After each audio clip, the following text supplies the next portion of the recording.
Welcome back, everybody, to Saying It Like It Is. We're going to talk about a little bit about the history of the gig economy. Now, a lot of you who started out back in the day, like 2017, 2018, Grubhub was the big thing. Postmates was a little bit before that, but it did not leave a mark until afterwards. So in reality, Grubhub was one of the main big grand gig economy company that came out. They had a lot more restaurants and a lot more drivers. For those workers that got their first experience working in the gig economy back then, they can tell you that it was a lot easier. There was better communication. They had what they called a driver specialist. You had their phone number in each market. They can call you if they needed help, and you can call them if you needed help. It was a lot easier. And with support, you were getting better results with support. And it was a lot easier. The distances were a little bit better. The payouts were a little bit better. And there were more incentives. They did have some issues here and there, but not to the scale the way it is today.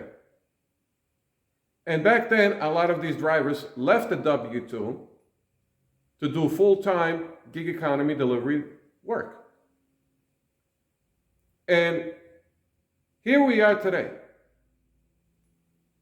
What the hell happened? Now, we have all the drivers for the past 5 and 6 years. We have millions of comments, and they tell you about their experiences through the years. And this is through a lot of people. This is not just listening to 1 and 2 drivers. We listen to millions of drivers for so many years. And here we are today. An example would be like Uber Eats. It's like they don't even have a phone number anymore to contact support. Maybe on certain times. But for the most part, you cannot get in contact with support. It goes automatically to chat. And the chat is an AI generated, it's a bot chat. You put a message in, and within half a second, you get a response back.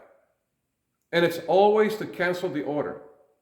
That's always the alternative you get from Uber Eats, is to cancel the order, where it can be resolved.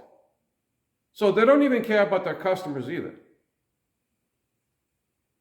I mean, they have done so many things to discourage the delivery drivers nowadays. Before, they were trying to encourage people. Like I said earlier, people would leave the W-2 to get on the gig economy full time. Now, we're hearing from these drivers themselves. They're saying they're going back to working in the W-2. They're frustrated, they had enough of it, and they're going back to working for W-2. Why are the companies discouraging drivers and going back working as an employee? Why so many restrictions? Why so many requirements? A lot of these drivers are asking, what the hell is going on? Why they have turned all these apps into like rocket science, like you need an MIT diploma to operate a delivery driver service application. They have created it so bizarre. They have added so many codes in there, so many features, requirements, restrictions, so much overload on the apps. They're pretty much discouraging a lot of the drivers out there. And you figure they'll put up with it. At least they're making some money. But a lot of these markets, they're not even making the money. So they're putting up with all the baloney and the shenanigans. And on top of that, which is the cherry on top of the cake, they're not making any money either. They're making chiclets and Cracker Jacks. So what gives? A lot of these drivers, they want to know what gives. Now, I was pretty much labeled as being a complainer, as talking bad about these companies. But we are seeing nowadays all the content creators on YouTube that talk about DoorDash, Uber Eats, Grubhub, and the rest of the apps, where they used to talk about unicorns and rainbows and all positive about these companies, now all of these channels, they are talking drama with all the apps. One of the content creators, where they used to talk about blue skies and rainbows and a pot of gold at the end of the rainbow with DoorDash, now they have changed over and they're talking about all the drama and the craziness that goes on with DoorDash. There it is. And I see a lot more content creators have gone that way. They're talking drama with Uber Eats, drama with Grubhub, drama with DoorDash, drama with Instacart. There it is.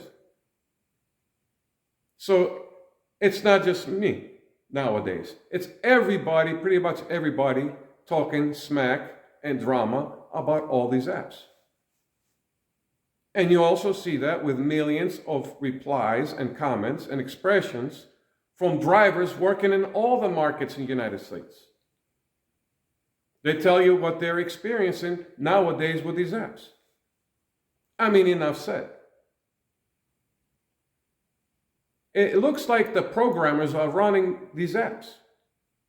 Instead of the CEOs and the executives, the programmers are going there and overloading all these apps for no apparent reason, just to keep themselves employed. Guaranteed there's going to be glitches galore and hiccups with these apps constantly. And they need to be there constantly so they can keep repairing it and fixing all these apps. Maybe these CEOs and executives should be aware of that and realize there's something fishy going on with their own apps. And they should not buy all the talk and all the hypothetical that these apps are going to run better if they do this, if they do that. They should pay attention to those things. For a simple task of picking up and dropping off food.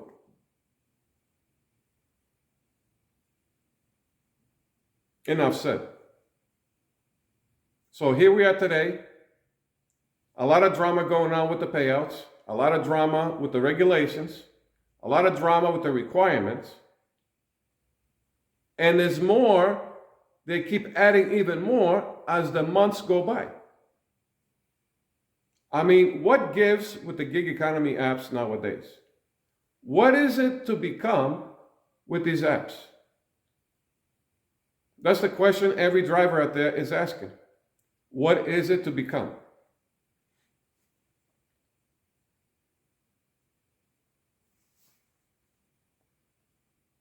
Is it the right thing to go back the way things used to be? Some drivers think so.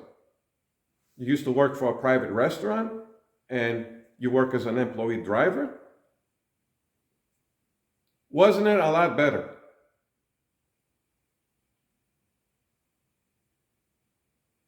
I'm just saying. It's like they're not even trying. And we know how they're going about with the drivers. But we're seeing now how they're going about with their customers. It has crossed over. Now customers are coming out and they're expressing their frustrations and they're upset and they are burdened of using these apps with all the havoc that's going on. They are forced to go and pick up their groceries or go pick up their orders. And we're hearing the customer point of view, what's going on with using the apps. And the complaints with customers. There's a lot of complaints with a lot of customers out there. They can't do this with the app. They can't do this on the app. They order this, they got that. They're not getting what they used to get the service they used to get with the gig economy. Now, the whole thing is like a bodega. So a lot of customers saying, enough of it, I'm going and picking up my order or go and shop my own groceries. There it is. Maybe you drivers can express your opinions about this whole thing, and you can actually add in the stuff that you see in your market. And you're not only watching my channel, you're watching a lot of the content creators on YouTube, you're watching their channels as well, and you're hearing similar things. With the exception, there's still some drivers out there that like to sugarcoat because of who knows what their motive or what the agenda is. But for the most part, you're seeing the drama that's going on out there. And we're seeing it with the replies, we've seen it in the comments, we've seen it in live streams. It keeps coming back again and again. So that's all I got for you today. The main idea of the whole thing of this video is that how things were when they first came out, when we first started working on the gig apps, and how it is nowadays. What do you think? Let us know in the comments, and I'll catch you guys later.